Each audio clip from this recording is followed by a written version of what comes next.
بسم اللہ الرحمن الرحیم۔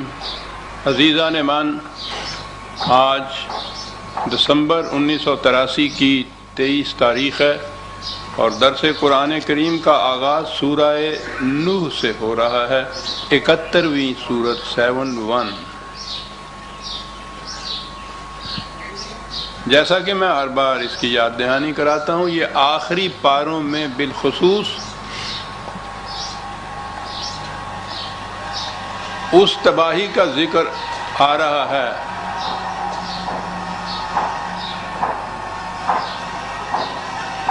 جو نبی اکرم صلی اللہ علیہ وسلم کی دعوت کے مخالفین کی طرف سے ویسے تو 23 سال اور آخری 7-8 سال میں ابھر کر سامنے آتی رہی۔ اس قوم کی شکست، بدحالی، زوال، ختم ہو جانا، جسے عذاب کہا گیا ہے۔ قرآن کا انداز یہ ہے کہ وہ ان تباہیوں کو جو قوموں پر آتی ہیں، یا تو وہ خارجی حوادث کے تشبیہات کے رنگ میں پیش کرتا ہے، یا اس قوم کے اندر جو خلفشار پیدا ہوتا ہے اس انداز میں پیش کرتا ہے۔ اسے عذاب سے تعبیر کیا جاتا ہے۔ اصل میں ہم جو مذہب کے خوگر ہو گئے ہیں، تو جب عذاب یا عذاب خداوندی کے لفظ ہم سنتے ہیں تو کچھ ذہن میں ہوتا ہے کہ کچھ آسمان سے کسی قسم کی بلائیں اترتی ہیں اور اس طرح سے اس قوم کو مصیبت میں مبتلا کر دیتی ہیں۔ عذاب کے معنی قوم کی تباہی کیجئے، بات صاف ہو جاتی ہے۔ اب قرآن کریم اقوام سابقہ کی تاریخ بیان کرتا ہے، کی داستانیں بیان کرتا ہے، تو وہ تاریخ کی کتاب نہیں ہے۔ اس کا انداز یہ ہے کہ وہ ایک دعویٰ کرتا ہے۔ دعویٰ یہ ہے کہ غلط خطوط پر متشکل نظام بالآخر تباہ ہو کر رہتا ہے۔ وہ قوم، تباہی کی شکلیں یہ تو ایک تو یہ بھی ہوتی ہیں کہ وہیں اپنے ہی ملک کے اندر باہمی فساد انگیزیوں، خون ریزیوں، ان کے ہاتھوں ہی وہ ختم ہو جائے، یا کوئی دوسری قوم اس قوم کی جگہ لے لے۔ دعویٰ وہ یہ کرتا ہے، اور اس دعوے کے ثبوت میں پہلے تو وہ دلائل پیش کرتا ہے، خالص علمی سطح پہ وہ گفتگو کرتا ہے۔ اس کے بعد وہ پھر یہ بتاتا ہے کہ تاریخ کے اوراق سے اس کی شہادت پوچھئے کہ جس قوم نے اس قسم کا غلط نظام قائم کیا اس کا انجام کیا ہوا۔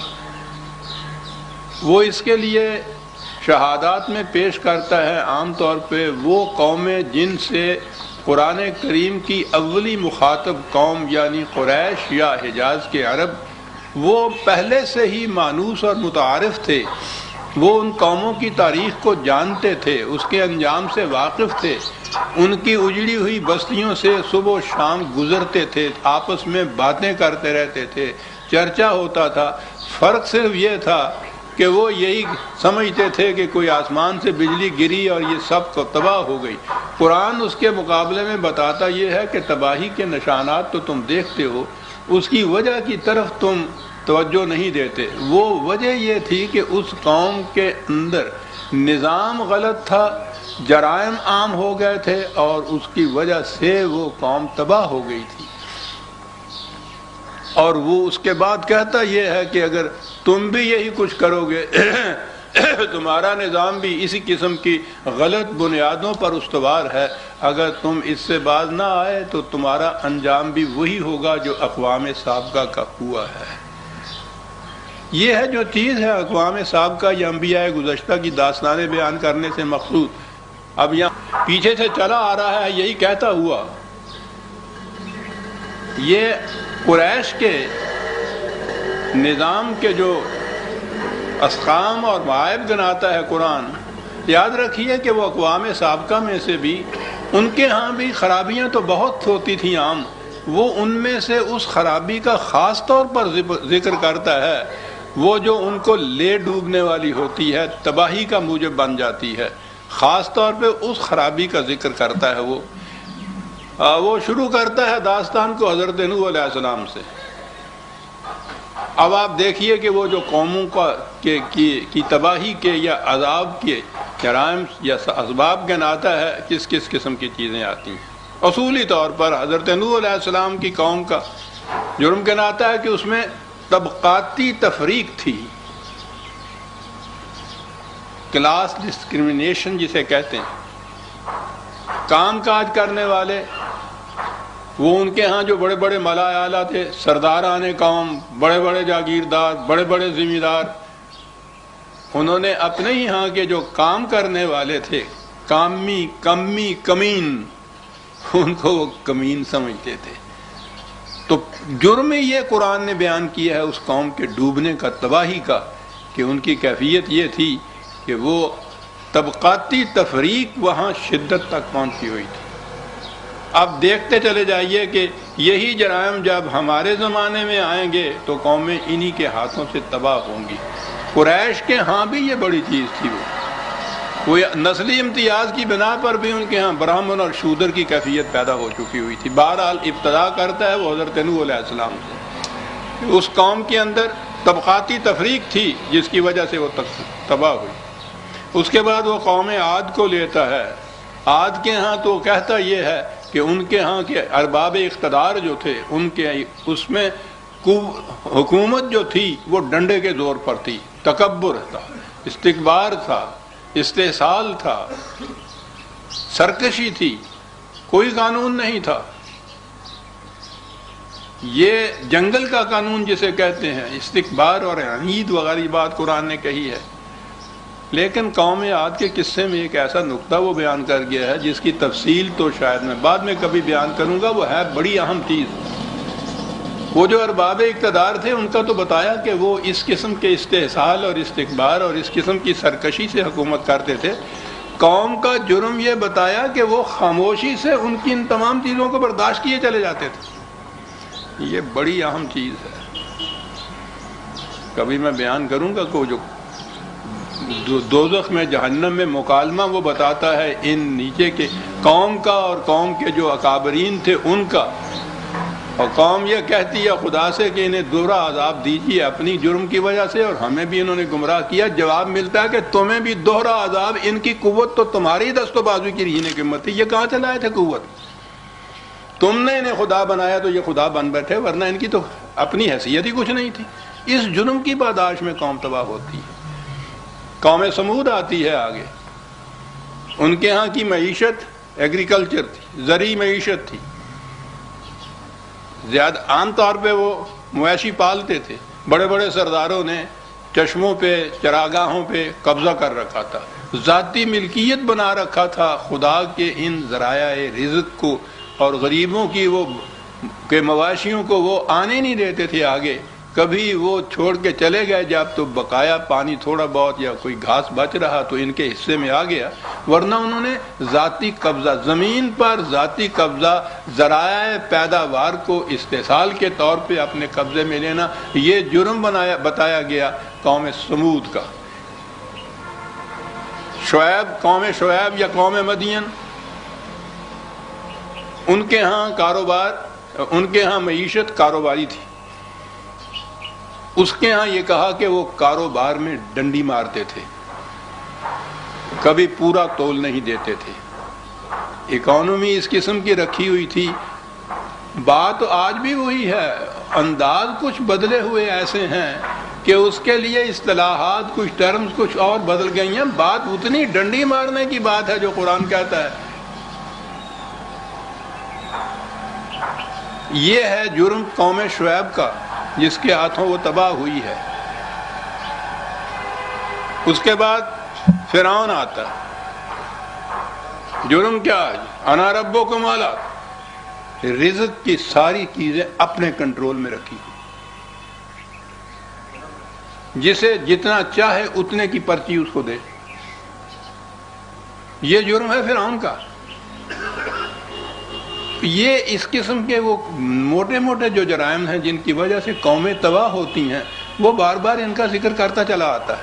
حضرت عیسیٰ علیہ السلام کے زمانے میں یہودیوں کے یہ جو مذہبی پیشوا تھے، ان کی تھیوکریسی جو تھی، اس کو وہ اس قوم کی تباہی کا مجھے بتا رہا ہے۔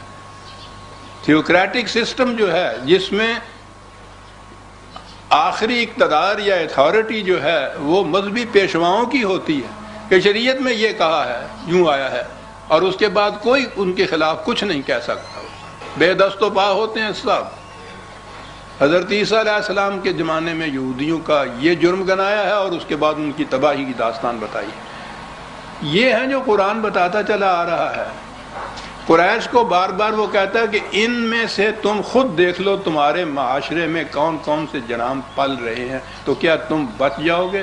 اور قریش سے آگے بڑھ کر آ جائیے آج کے دور کے اندر کہ جس نظام کی بنیاد بھی ان جرائم میں سے کسی ایک جرم پہ بھی ہوگی، اور آج تو ایک ایک قوم میں ان میں سے کتنی کتنی چیزیں پائی جاتی ہیں، وہ قوم بچ نہیں سکتی۔ یہ تاریخی داستانیں نہیں ہیں، یہ زندگی اور موت کے اصول ہیں جو زندہ رہیں گے ہمیشہ تک اور پائندہ رہیں گے۔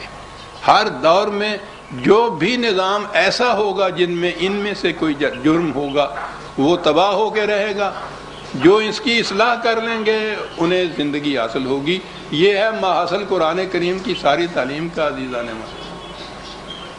اور اس کے بعد یہ کہ یہ دیکھو اور اپنے نظام کو، اپنے معاشرے کو پھر پرکھ کر دیکھو، اس کسوٹی پر کس کر دیکھو کہ ان میں کوئی جرم تمہارے ہاں تو نہیں پایا جاتا ہے اور تم اس کی اصلاح کی فکر نہیں کرتی تو تباہ ہو جاؤ گے۔ خدا کا قانون مکافات تو اٹل ہے، اس کے نتائج برآمد ہو کر رہتے ہیں۔ یہ ہے مقصد عزیزان من ان کہانیوں کا، ان داستانوں کا جو اقوام سابقہ کی بیان کی گئی ہیں۔ قریش کی پچھلے 2-3 صورتوں کے اندر بار بار قریش کی توجہ دلائی گئی ہے اس چیز کی طرف کہ تمہارا یہ نظام جس میں نسلی تفاوت بھی ہیں، طبقاتی امتیازات بھی ہیں، سودی کاروبار بھی تم کرتے ہو، مذہبی پیشوائیت بھی تمہارے ہاں اتنے دونوں کی ہیں، یہ بچ نہیں سکتا۔ وہ اتنی کٹھے ہو گئے تھے یہ جرائم۔ اس کرنے کے بعد پھر اپنے انداز کے مطابق وہ آیا تاریخی شہادت پہ، اور بات اس نے شروع کی۔ سب سے پہلا سلسلہ وحی کی ابتدا جو ہے قرآن کہتا ہے حضرت نوح علیہ السلام سے وہ کرتا ہے۔ اس قوم کا ذکر کیا اور پوری صورت میں اس کے متعلق کہا۔ جرائم خاص طور پہ اس میں نہیں گنائے گئے کیونکہ وہ متعدد مقامات پر گنائے گئے ہیں۔ قرآن کا انداز آپ دیکھیے، یہ ذہن میں نہیں لوگوں کے آتا کہ صاحب بار بار کتنے مقام کے اوپر وہ انہی قصوں کو دہراتا چلا جاتا ہے۔ یاد رکھیے کہ یہ قرآن کوئی بیٹھ کر لکھی ہوئی کتاب نہیں ہے کہ اس کے ہاں یہ اس چیپٹر میں یہ لکھنا ہے، اگلے چیپٹر میں یہ لکھنا ہے، اور اس کے بعد یہ 23 سالہ زندگی جو حضور کی تھی، مختلف مقامات پر، مختلف تقاریب پر، مختلف لوگ جو مخاطب تھے ان کے حسب حال، یہ یوں کہیے جیسے کچھ خطابات یا ایڈریسز ہیں، ان کو مخاطب کر کے یہ چیزیں کہی گئی ہیں۔ تو جو چیز 23 سال میں مختلف مقامات پہ کہی جائے گی اس میں جسے آپ تکرار کہتے ہیں وہ تو دہرایا جائے گا، لیکن وہ تکرار بھی ایسی نہیں ہے کہ منوعاً اسی شکل میں وہ بیان کیا جائے۔ ہر بار جو قصہ آئے گا کسی قوم کا یا کسی نبی کا، اس میں کوئی نہ کوئی نقطہ ایک ایسا آئے گا جو وہاں وجہ بصیرت ہوگا۔ حضرت نوح علیہ السلام کی داستان آ رہی ہے۔ انا ارسلنا نوحا الی قومہ ان انذر قومک من قبل ان یاتیہم عذاب علیم۔ قرآن نے یہ واضح طور پہ کہا ہے کہ جب بھی کسی قوم کی حالت یوں بگڑتی تو پہلے وہاں وہ آتے جو ان کو وارن کرتے، تنبیہ کرتے کہ تمہارے اس روش کا نتیجہ تباہی ہوگا، اب بھی اصلاح کر لو تو بچ جاؤ گے۔ اسے قرآن نے خدا کا قانون مکافات میں مہلت کا قانون کہا ہے کہ ایک غلط کار معاشرے کی تباہی میں وقت ہوتا ہے اس سیزن کا کہ اس میں اگر اصلاح کر لے تو بچ رہتا ہے وہ، اور اس میں وہ کہتے ہیں آتا ہے وارن کرنے والا، جس کو جو کہا گیا ہے۔ نبی اکرم صلی اللہ علیہ وسلم کے بعد رسول یا نبی تو کوئی آئے گا نہیں، لیکن خدا کی کتاب وہ محفوظ شکل کے اندر قیامت تک موجود ہے۔ اس کی وارننگ یہ ہے کہ کوئی جو قرآن کی بات کہے قوم سے وہ ہوگا جس نے تنذیر کی ہے رسالت کا فریضہ امت کی امتی ہونے کی حیثیت سے ادا کیا، قرآن نے جو کہا ہے اس کو پیش کیا گیا تھا۔ انذر قومک من قبل ان یاتیہم عذاب علیم، اسے کہا گیا کہ آگاہ کر دو اس قوم کو قبل اس کے کہ آخری تباہی ان کے اوپر آ جائے، کہ اب بھی اگر تم اپنی اصلاح کر لو، اپنے معاشرے کے نظام میں تبدیلی پیدا کر لو تو بچ جاؤ گے، ورنہ تباہ ہو گئے۔ قال یا قوم انی لکم نذیر مبین، میں تمہیں وارن کرنے آیا ہوں، آگاہ کرتا ہوں، اور مبہم الفاظ میں نہیں، ایسی نہیں کہ بات تمہاری سمجھ میں نہ آئے، نہایت واضح الفاظ میں تمہیں بتانے کے لیے آیا ہوں کہ یہ ہے وہ غلط روش تمہارے نظام کی، اور یہ ہوگا اس کا نتیجہ۔ کہنے کے لیے یہ آیا ہوں ان اعبدوا اللہ، قرآن میں یہ ہے، خاص طور پہ سورہ ہود میں آپ دیکھیے، یہ جتنے انبیاء کرام ہیں ان کا ذکر وہاں آیا ہے ایک جگہ، اور باقی مقامات میں بھی سب سے پہلے وہ ایک ہی بات کہتے تھے، ان اعبدوا اللہ۔ ہمارے ہاں ترجمہ ہو گیا خدا کی پرستش کرو، پرستش اور پوجا، سب قومیں خدا کی پرستش کر دی۔ یہ جو عبادت یا عبدو یا عبد کی بات ہے، اس کا صحیح مفہوم ہو تو بات سمجھ میں ساری آ جائے۔ محکومیت صرف خدا کی اختیار کرو، کسی انسان کے بنائے ہوئے قانون کی نہیں۔ ہر نبی کی تعلیم کا نقطۂ آغاز یہ ہے، وہ اشخاص کی محکومیت کو بدترین جرم قرار دیتا ہے۔ محکومیت کا، حکومت کا حق کسی انسان کو نہیں ہے، یہ صرف خدا کو حاصل ہے۔ اس لیے ہر نبی یہ کہتا تھا کہ خدا کی محکومیت اختیار کرو۔ آپ عبادت کا ترجمہ یہ کر لیجئے تو بات واضح ہو جاتی ہے۔ کسی اور انسان کے بنائے ہوئے نظام کی، قانون کی اطاعت ہی نہیں ہے، اطاعت صرف خدا کی ہے۔ واتقوہ، اور ان قوانین، اب یہ واتقوہ کے لیے ہمارے ہاں متقی کا لفظ، اور متقی پرہیزگار تو عام ہم بولتے ہیں، اور آپ کو پتہ ہی ہے کہ وہ متقی کا پھر تصور کیا آتا ہے ہمارے ذہن کے اندر۔ متقی، واتقوہ، ان قوانین کے خلاف ورزی کرنے کے جو انجام تباہ کن ہوتا ہے اس سے خوف کھاؤ، احساس پیدا کرو کہ تباہی آ جائے گی، اس لیے نگہداشت کرو ان قوانین کی۔ وَأَطِيعُونَ، دو لفظوں کے اندر پورا نظام دے گیا ہے۔ عبد اللہ تو خدا کی محکومیت ہے، خدا تو ایک غیر محسوس ہی نہیں، انسانوں کے خیال، قیاس، وہم، گمان سے بالا تر، سبحان اللہ تعالی عما یصفون، نہ کبھی سامنے آئے، نہ کبھی کسی کے سامنے گفتگو کرے، نہ اس کی ہم بات سنیں، اس کی محکومیت کیسے اختیار کی جائے؟ محکومیت تو اسی کے قوانین کی ہوئی، لیکن ایک زندہ اتھارٹی ہوگی جو ان قوانین کو نافذ کرے گی۔ تو یہ جو ہے اتھارٹی، اس کو نافذ کرنے والی، عبد اللہ اطیعون، اس کا طریقہ یہ ہے کہ میری اطاعت کرو، میں خدا کے احکام کو نافذ کروں گا۔ اس لیے ان قوانین کی محکومیت کی عملی شکل یہ ہوگی کہ یہ جو محسوس اتھارٹی ہے اس کی اطاعت کرو۔ دو لفظوں میں پورا نظام دے گیا ہے وہ صاحب۔ اتھارٹی صرف خدا کے قوانین کی اطاعت کراتی ہے، لیکن خدا کے قوانین کی اطاعت ایبسٹریکٹ طور پہ نہیں ہوتی ہے، اپنے طور پہ نہیں ہوتی ہے، وہ ایک نظام کے تابع ہوتی ہے۔ نظام کا جو اتھارٹی ہوتی ہے اس کی آخری، اس کے احکام، وہ خدا کے احکام کو نافذ کراتا ہے، اپنے احکام نہیں وہ نافذ کراتا۔ عبد اللہ و اطیعون، دو لفظوں کے اندر پورا نظام اسلامی جو ہے اس کو دے گیا ہے قرآن عزیزہ نے۔ مانا عجیب کتاب ہے، وہ آدمی وجد میں آ جاتا ہے سر۔ یہ ہے طریقہ اس کا۔ عبد اللہ اگر نہیں ہے، محکومیت خدا کے قوانین کی نہیں ہے، تو اسلامی نہیں ہے۔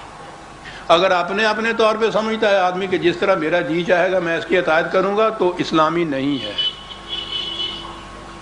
وہ نظام جو ہے، اس نظام میں جو اطاعت کرانے والا ہے اگر اپنی ذات کی اطاعت کراتا ہے تو شرک ہو گیا، یہ نظام نہیں ہے۔ خدا کے احکام کی اطاعت ایک مرکزی اتھارٹی کے تھرو، یہ ہے اسلامی نظام جو ہے اطیعون، زندہ اتھارٹی ہے۔ اس لیے اطاعت کرنے والوں کی طرف سے کہا گیا سمعنا و اطعنا، ہم نے سنی ہے بات اور ہم اس کی اطاعت کریں گے۔ تو سنتا تو اسی کی ہے نا جو سنانے والا کوئی ہو۔ تو اگر خالی کتاب کی اطاعت ہی مقصود ہوتی تو ضرورت ہی نہیں تھی نہ اس نظام کی نہ رسول کے بھیجنے کی۔ کتاب کو کسی چٹان پہ لکھ دیتے، آسمان سے اتار دیتے، لکھی لکھائی آ جاتی، اس سے کام نہیں چل سکتا تھا۔ نبی کیا فریضہ خدا سے احکام پانا ہے، وحی کو حاصل کرنا ہے، یہ نبوت ہے۔ اس کے بعد فریضہ رسالت ہے کہ اس نبوت کے مطابق، خدا کے احکام کے مطابق ایک عملاً معاشرہ متشکل کیا جائے، ایک امت، پہلے تو ایک امت قائم کی بنائی جائے، انسان بنائے جائیں، پھر ایک معاشرہ یا ایک نظام متشکل کیا جائے، وہ اس کے ذریعے سے خدا کے احکام کی اطاعت ہو۔ یہ ہے اسلامی نظام جسے آپ کہتے ہیں۔ اگر یہ اتھارٹی نہیں ہے تو دین نہیں، مذہب ہے۔ اگر یہ اتھارٹی اپنے قوانین یا احکام کی اطاعت کراتی ہے تو توحید نہیں، شرک ہے۔ اطاعت احکام خداوندی کی ایک زندہ اتھارٹی کی وساطت سے جو اپنی حکومت نہیں قائم کرے گی، خدا کے احکام کو نافذ کرے گی۔ اعبدوا اللہ واطیعون۔